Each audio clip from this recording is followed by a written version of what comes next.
క్రీస్తునందు మీకందరికీ శుభం. మన వాక్య పాఠ్య భాగం ప్రకటన గ్రంథం 4వ అధ్యాయం 6 నుండి 11వ వచనం వరకు. సావధానంగా వినండి. ఆ సింహాసనము ఎదుట స్ఫటికమును పోలిన గాజు వంటి సముద్రమున్నట్లు కనపడింది. ఆ సింహాసనమునకు మధ్యను సింహాసనము చుట్టూను ముందు వెనుక కన్నులతో నిండిన 4 జీవులున్నాయి. మొదటి జీవి సింహము వంటిది, రెండో జీవి దూడ వంటిది, మూడో జీవి మనుష్యుని ముఖము వంటి ముఖము గలది, నాలుగో జీవి ఎగురుతున్న పక్షిరాజు వంటిది. ఈ 4 జీవులలో ప్రతి జీవికి 6 రెక్కలున్నాయి. అవి చుట్టూను రెక్కల లోపటను కన్నులతో నిండి ఉన్నాయి. అవి మానక రాత్రింబగళ్లు చెబుతూ ఉంటాయి. భూత వర్తమాన భవిష్యత్ కాలములలో ఉండే దేవుడు, సర్వాధికారి, ప్రభువు, పరిశుద్ధుడు, పరిశుద్ధుడు, పరిశుద్ధుడు. ఆ సింహాసనమునందు ఆసీనుడై ఉండి యుగయుగములు జీవిస్తున్న వానికి మహిమ, ఘనత, కృతజ్ఞతాస్తుతులు కలుగునుగాక అని ఆ జీవులు కీర్తిస్తూ ఉండగా, ఆ 24 పెద్దలు సింహాసనమునందు ఆసీనుడై ఉన్నవాని ఎదుట సాగిలపడి యుగయుగములు జీవిస్తున్న వానికి నమస్కారము చేస్తూ చెబుతున్నారు, ప్రభువా, మా దేవా, నీవు సమస్తమును సృష్టించావు. నీ చిత్తమును బట్టే అవి ఉన్నాయి, దానిని బట్టే సృష్టించబడినవి. గనుక నీవే మహిమ, ఘనత, ప్రభావములు పొందనర్హుడవు. వారు తమ కిరీటాలను ఆ సింహాసనము ఎదుట పడవేశారు. ప్రియశ్రోతలు, వింటున్నారా? మనం పరలోక సన్నివేశంలో ఉన్నాము. అది సింహాసనం, దాని ఎదుట సముద్రం. అది స్ఫటికంలాగా, గాజులాగా ఉంది. ఈ సముద్రం తీర్పును చూపుతున్నది. దేవుడు పరిశుద్ధుడు, నీతిమంతుడు. ఆయన తీర్పు నీతి న్యాయములు గలది. పరిశుద్ధత లేకుండా ఎవడూ ప్రభువును చూడడు. హెబ్రీ పత్రిక 12వ అధ్యాయం 14వ వచనం, హృదయశుద్ధి గలవారు ధన్యులు, వారు దేవుణ్ణి చూస్తారు. 1 తెస్సలోని పత్రిక 3వ అధ్యాయం 13వ వచనంలో పౌలన్నాడు, మన ప్రభువైన యేసు తన పరిశుద్ధులందరితో వచ్చినప్పుడు మన తండ్రి అయిన దేవుని ఎదుట మన హృదయములను పరిశుద్ధత విషయమై అనింద్యమైనవిగా ఆయనే స్థిరపరుస్తాడు. సంఘానికి పరలోకంలో ప్రశాంతత. తుపానులు లేవు, గాలులు లేవు. అది ప్రశాంతమైన స్ఫటిక నది. 4 జీవులు. ఇవి మృగాలు కావు. 13వ అధ్యాయంలో మృగం వస్తుంది, చూడొచ్చు. కాని ఇవి 4 జీవించే ప్రాణులు. ముందు వెనుక కన్నులతో నిండిన జీవులు. ఈ జీవులు మెలకువ గలవి, అప్రమత్తంగా ఉంటాయి, చాలా చురుకుగా పనిచేస్తాయి. యెహెజ్కేలు గ్రంథంలో కెరూబులు, యెషయా గ్రంథంలో శరాపులు పేర్కొనబడినవి. యెహెజ్కేలు 1వ అధ్యాయం 5 నుండి 10వ వచనం వరకు, యెషయా గ్రంథం 6వ అధ్యాయం 2, 8 వచనాలు. కెరూబులు, శరాపులు పరలోక జీవులు. ఈ 4 జీవులు 4 సువార్తలకు సాదృశ్యంగా ఉన్నాయి. సింహం, ఎద్దు, మనిషి, పక్షిరాజు. 1 వన్యమృగం, మరొకటి మచ్చిక చేయబడిన ఎద్దు, 3 మనిషి, 4 పక్షి. అయితే చేపలు, ప్రాకే ప్రాణులు చెప్పబడలేదు. ఎందుకనగా నూతన సృష్టిలో సముద్రం లేదు, జలచరాలు లేవు, పాము, పాకే జంతువు, సైతాను సర్పం అక్కడ ఉండదు. మత్తయి సువార్త సింహానికి పోలిక. మత్తయి సువార్తలో యేసు యూదా గోత్రపు సింహం. యేసు రాజు, రాజుగా జన్మించినవాడు. ఆయన రాజులకు రాజై వస్తాడు. ఆదికాండం 49వ అధ్యాయం 9, 10 వచనాలు. ఆయనది షిలోహు రాజదండం. రెండోది మార్కు సువార్త, ఎద్దు, దూడ. ఇది పని కోసం ప్రత్యేకించబడిన జంతువు. మార్కు సువార్తలో యేసు ఒక సేవకునిగా మనకు పరిచయమవుతున్నాడు. అందుకే మార్కు సువార్తలో వంశావళి చెప్పబడి ఉండలేదు. పనిచేసే సేవకుని పుట్టుపూర్వోత్తరాలు ఏమిటని ఎవ్వరూ అడగరు గదా. సేవకుడు పనిచేయగలడా చేయలేడా అని మాత్రమే చూస్తాము. అందుకే మార్కు సువార్త యేసు చేసిన పరిచర్యతో ప్రారంభమవుతుంది. మార్కు సువార్తలో క్రీస్తు సేవకుడు, ఇక మూడోది మానవుని చిత్రపటం. ఇది లూకా సువార్తలో యేసు యొక్క వ్యక్తిత్వం. యేసు ఈ సువార్తలో మనుష్య కుమారుడు. ఆయన మానవత్వం ఇందులో సమగ్రంగా చూపబడింది. నాలుగో జీవి ఎగిరే పక్షిరాజు. ఇది దేవత్వానికి గుర్తు. యోహాను సువార్తలో యేసుక్రీస్తు యొక్క దేవత్వం తేటగా చూపబడింది. మృగం, జంతువు, పక్షి అన్నిటిపైన మానవుడు. ఇందులో దేవుని సృష్టిలోని వైవిధ్యం కానవస్తోంది. రాబోయే నూతన భూమి, నూతన ఆకాశం, అందులో సముద్రం ఉండదు. అందుకే చేప ఇక్కడ పేర్కొనబడలేదు. పాత సృష్టిలో సర్పం పాపాన్ని తెచ్చింది. అందుకే అందులో సరీసృపాల ప్రసక్తే లేదు. యెషయా గ్రంథం 6వ అధ్యాయం 2వ వచనంలో శరాపులున్నాయి. శరాపునకు 6 రెక్కలు. యెషయా 6వ అధ్యాయం 2వ వచనం, ప్రతి శరాపు 2 రెక్కలతో తన ముఖమును, రెంటితో తన కాళ్లను కప్పుకుంటూ, రెండిటితో ఎగురుతూ ఉన్నది. ప్రభువు పరిశుద్ధుడు, పరిశుద్ధుడు, పరిశుద్ధుడు అని 3 సార్లు చెబుతున్నాయి. తండ్రి, కుమార, పరిశుద్ధాత్మ అనే త్రియేక దేవునికి 3 సార్లు ఈ నినాదము చేయబడింది. ఈ జీవులకు ఎన్నో కండ్లు. వాటి అప్రమత్తతను, పరిశీలనా సామర్థ్యాన్ని ఇది చూపుతోంది. భూత, వర్తమాన, భవిష్యత్ కాలములలో ఉండే సర్వాధికారి అయిన దేవుడు. ఈయన క్రీస్తే. నేను అల్ఫాను, ఒమేగాను అని ప్రకటన గ్రంథం 1వ అధ్యాయం 8వ వచనంలో ప్రభువే చెప్పాడు. ఆయన అన్ని కాలాలలో ఉన్న సర్వాధికారి. ఇది పరలోకమందలి ఆరాధన సన్నివేశం. ఇదే మొదటి దృశ్యం. పరలోకమంతా ప్రభువును ఆరాధిస్తోంది. పరలోకంలో ఎడతెగని ఆరాధన. పరలోక జీవులందరూ నిత్యారాధనలో నిమగ్నమై ఉంటారు. ప్రియశ్రోతలు, మిమ్మల్ని ఒక ప్రశ్న అడగనీయండి. అసలు పరలోకానికి వెళ్లాలని మీరెందుకు కోరుకుంటున్నారు? నరకాన్ని తప్పించుకోవడానికి పరలోకం కావాలి అంటారా? అది సరే. పరలోకం నిత్యారాధన స్థలం. ఇక్కడ ఆరాధనలో ఆనందించని వారు పరలోకంలో ఎలా ఉండగలరు చెప్పండి? ఆరాధనలో నిత్యత్వాన్ని గడపాలి. మరిక్కడ ఆరాధనలో మీకెలా అనిపిస్తోంది?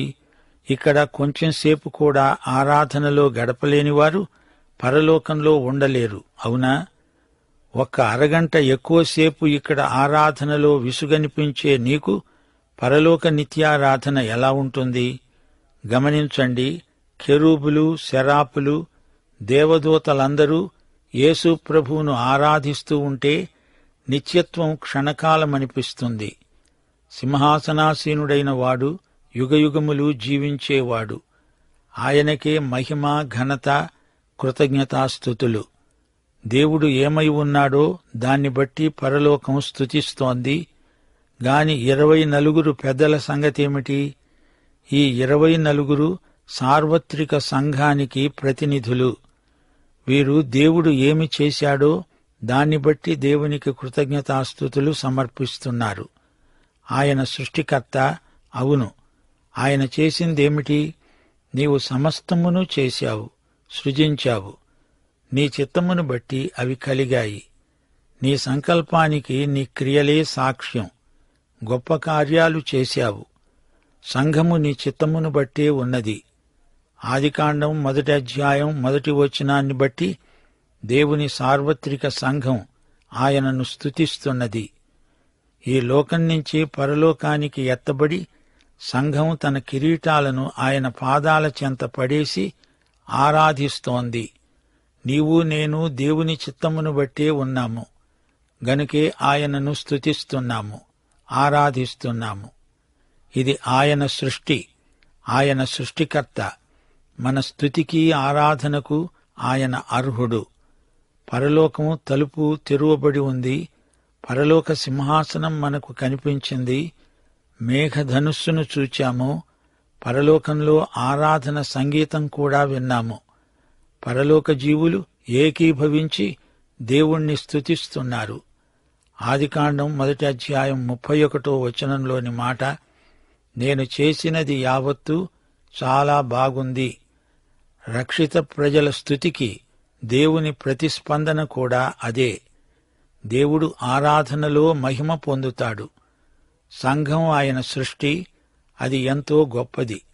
24 పెద్దల ఆరాధన ఎంతో ఆనందవర్ధకమైనది. సర్వసృష్టి దేవుణ్ణి స్తుతిస్తోంది. పాపి అయిన మానవుడా, నిన్ను నీవే హెచ్చించుకొని నీ సృష్టికర్తను మరిచిపోతున్నావా? యేసు మన స్తుతి ఆరాధనలకు పాత్రుడు. పరలోకమందలి సింహాసనం, గాజు సముద్రం, 24 పెద్దలు, ఆరాధన వాతావరణం. ప్రకటన గ్రంథంలోని ఈ మొదటి ఆరాధన సభ ఎంతో ఆకర్షణీయంగా మనకు ప్రత్యక్షమవుతోంది. ప్రియ శ్రోతలు, యోహాను పరమార్థ జ్ఞాని. ఈ గ్రంథాన్ని యేసు ప్రభువుతో కలిసి రచించాడు. యోహాను జెబెదయి కుమారుల్లో ఒకడు. అయితే యేసు ప్రేమించిన శిష్యుడు అని తనను తాను పరిచయం చేసుకుంటూ యోహాను సువార్తను రచించాడు. యోహాను విశ్వాసం గొప్పది. యేసు ప్రేమతో నిండి పండిపోయిన శిష్యుడు యోహాను. పత్మాసు ప్రవాసిగా ఉన్నా అతనిలో యేసు ప్రేమ ఏమాత్రమూ తగ్గలేదు. నీరో, డొమిషియన్ చక్రవర్తులు పెట్టిన హింసలను చవిచూచిన దీర్ఘశాంత స్వభావుడు భక్త యోహాను.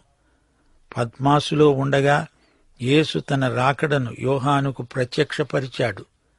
జరగబోయే సంగతులను యోహానుకు బయలుపరిచాడు. ఇది ప్రకటన గ్రంథం, యేసు ప్రత్యక్షం, ప్రవచనాల సంపుటం. ప్రకటన గ్రంథమే దేవుని చిట్టచివరి ప్రత్యక్షం, తుది ప్రవచనం. ప్రతి ప్రవచనము నెరవేరుతుంది. నెరవేర్చేవాడు యేసే. యేసుక్రీస్తు, తండ్రి అయిన దేవుడు, ఆత్మ, 7 ఆత్మలు, యోహాను రాసిన లేఖలు ఈ గ్రంథాన్ని ఎంతో ఆసక్తిదాయకంగా రూపొందించాయి. ప్రకటన 1వ అధ్యాయంలో యోహాను చూచింది రాయబడింది. 2-3 అధ్యాయాలలో ఇక్కడ జరిగే వర్తమాన కాల విషయాలు, ఇక 4వ అధ్యాయం నుండి జరగబోయే వాటిని గురించిన ప్రవచనాలు. సంఘలేఖలలో జయించేవానికి బహుమానాలు ప్రకటించబడినవి. 1 యోహాను 5వ అధ్యాయం 4-5 వచనాలలో చెప్పబడిన మాట ఇక్కడ అన్వయిస్తుంది. దేవుని మూలముగా పుట్టిన వారందరూ లోకమును జయిస్తారు. లోకమును జయించే విజయము మన విశ్వాసమే. ప్రియ శ్రోతలు, వింటున్నారా? యేసు సంఘాలకు రాసిన ప్రతి ఉత్తరం ఈ రోజున ఈ లోకంలో ఉన్న స్థానిక సంఘాలకు వర్తిస్తుంది. ఆత్మ సంఘాలకు చెప్పింది చెవులున్న వారే వింటారు. యేసు ఏమై ఉన్నాడో, ఆయన ఏమి చేశాడో గుర్తించి 4వ అధ్యాయంలోని ఆరాధనలో మనము పాల్గొనాలి. విశ్వాసి అంటే జయించేవాడు. జయించేవానికి పరలోకంలో ఆకర్షణీయమైన బహుమానాలు ప్రకటించబడ్డాయి. ఇది ప్రకటన గ్రంథం.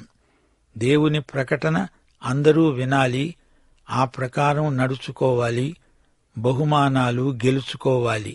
ఆయన న్యాయపీఠము ముందు సిగ్గుపడాల్సిన గతి ఎవరికీ పట్టకూడదు. మరో మాట, యోహాను పత్మాసులో ప్రవాసి అయినప్పుడు యేసుప్రభు అంతకు ముందు 60 సంవత్సరాల క్రిందట చనిపోయాడు. ప్రభువు రాకడను గురించి, ఆలోపుగా జరగబోయే సంఘటనలను గురించి సంఘాలలో పలు విధాల ప్రశ్నలు తలెత్తాయి. వాటికి జవాబుగా యేసు ప్రభువు యోహాను చేత ఈ ప్రకటన గ్రంథం రాయించాడు. రోమా ప్రభుత్వం చేతిలో పడకుండా కొన్ని సత్యాలను మార్మిక సాంకేతిక పదజాలంతో వ్యక్తం చేయవలసి వచ్చింది. ఉదాహరణకు, బబులోను అన్నప్పుడు అది రోమా అని గ్రహించాలి. ప్రకటన గ్రంథ వివరణలు కోకొల్లలుగా ఉన్నాయి గాని మా శ్రోతలు వాక్యంలోని సత్యాలను ఉన్నవి ఉన్నట్లు విని నమ్మడం శ్రేయస్కరం. అసలు ఈ ప్రకటన గ్రంథమేమిటో ఒకసారి మళ్లీ జ్ఞాపకం చేసుకుందాము. యేసుక్రీస్తు తన దాసులకు కనపరచడానికి దేవుడాయనకు అనుగ్రహించిన ప్రత్యక్షమిది. దీన్ని ఇదే దృక్పథంతో అధ్యయనం చేయాలి. ప్రకటన గ్రంథంలో యేసును గురించిన ప్రత్యక్షం సంపూర్ణం.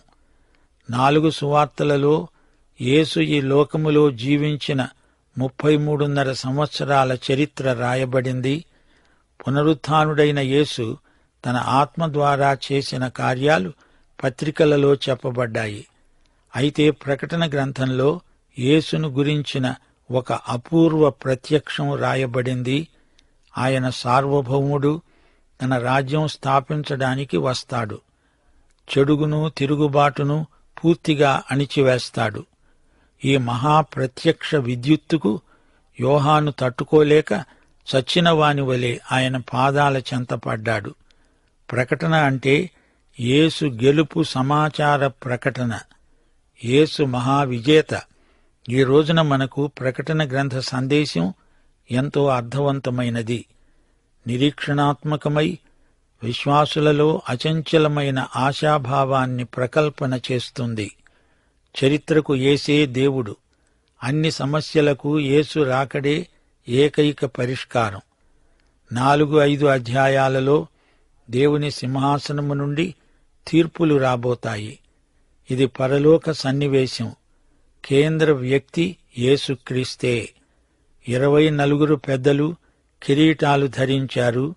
కిరీటాలు రక్షిత ప్రజల బహుమానాలు. దేవదూతలకు కిరీటాలుండవు. వారి కిరీటాలు వారు విజేతలని సాక్ష్యమిస్తాయి. పాత కొత్త నిబంధన కాలంలోని విశ్వాస విజేతల మేలు కలయిక 24 పెద్దలు. దావీదు 24 యాజకులను ఏర్పరిచాడు. దేవుని సంఘం రాజులైన యాజక సమూహం. కెరూబులు దేవుని ప్రభుత్వానికి కార్యకర్తలు. శరాపులు దేవుని పరిశుద్ధతను అమలుపరిచే జీవులు. కెరూబులు, శరాపులు అందరూ దేవుణ్ణి స్తుతించారు. రండి, మనము ఆత్మతో సత్యముతో మన ప్రభువును ఆరాధిద్దాము. పాఠం ఇంతటితో సమాప్తం. యేసుక్రీస్తు వారి దివ్యకృప, తండ్రి అయిన దేవుని పరమ ప్రేమ, పరిశుద్ధాత్మ యొక్క అన్యోన్య నిత్య సహవాసము మనకందరికీ సదాకాలము తోడై ఉండునుగాక. ఆమేన్.